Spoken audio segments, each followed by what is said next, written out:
students. So this is the third problem that we are solving on simplex method. The first two problems we have solved it successfully.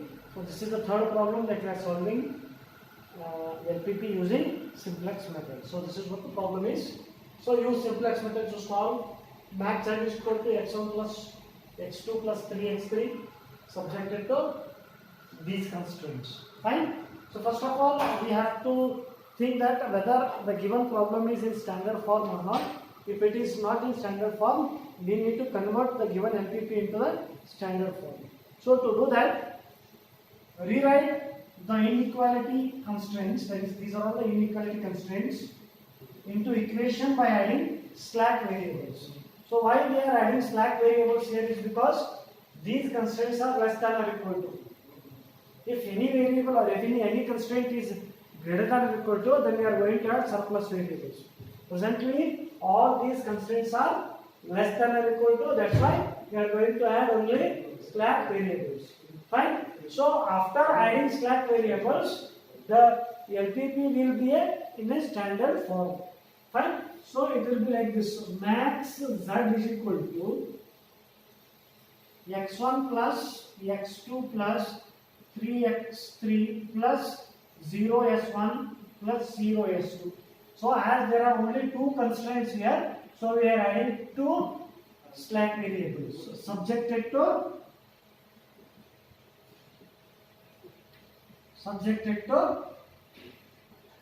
3x1 2x2 plus x3 plus s1 is equal to 3.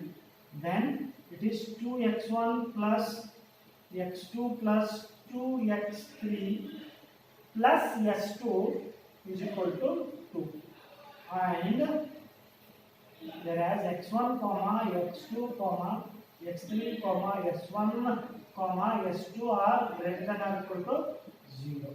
So by adding these slack variables, now this LPP is in standard form. Then now we are supposed to go for the simplex table. Right? So the first simplex table will be like this. So it is CB followed by B, then XB, then x1, x2, x3, s1, s2. Fine. This is the simplex table. Initial simplex table it is.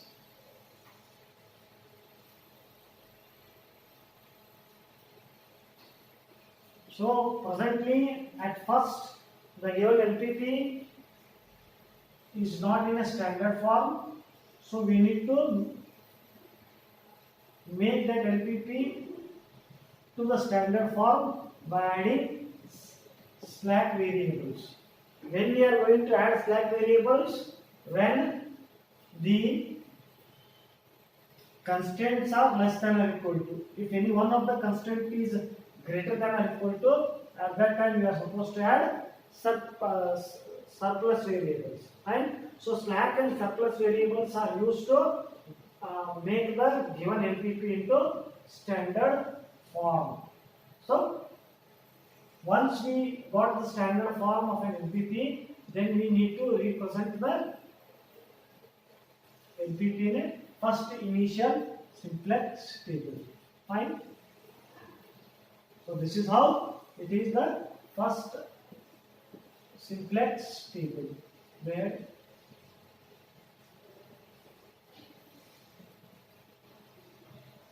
fine. So let me write all the values.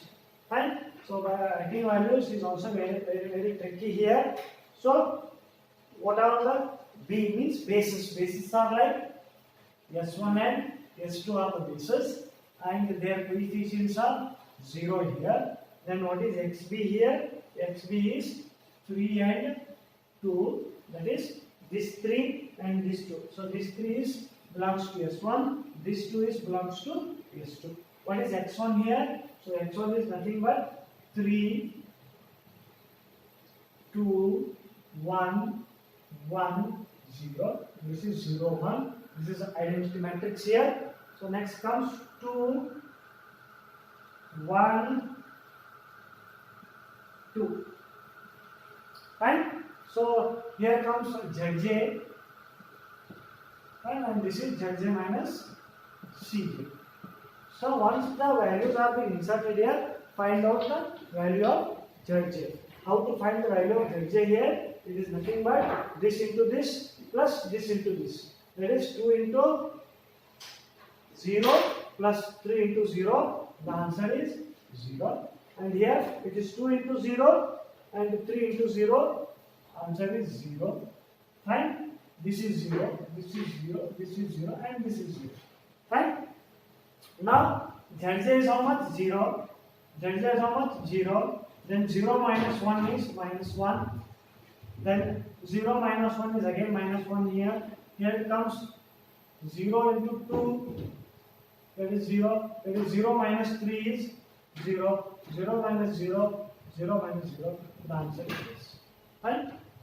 So we have to select the most negative among the Zj minus Cj such that it becomes an entering variable. Fine. So let me write here, since Zj minus Cj is less than 0. So choose most negative among them. Therefore x3, let me write, therefore x3 enters the basis. So let me mark the error. So find minimum of xb upon x3, that is equal to. So what is minimum? So xb upon x3 means that is 3 upon 1 followed by 3 upon 2 followed by 0. Fine?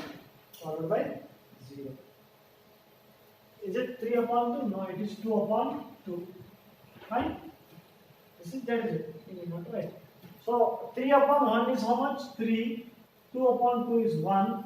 So let me write here 3 upon 1 comma 2 upon 2, that is 1, that is S2 leaves the basis. So intersection of this becomes key column and this is key row. So intersection of key column and key row will give you key element. Fine? So this is key element. So this table is done. So we need to go for the next table unless and until we get all Zj minus Cj greater than or equal to 0. Fine? That will be explained in the next session.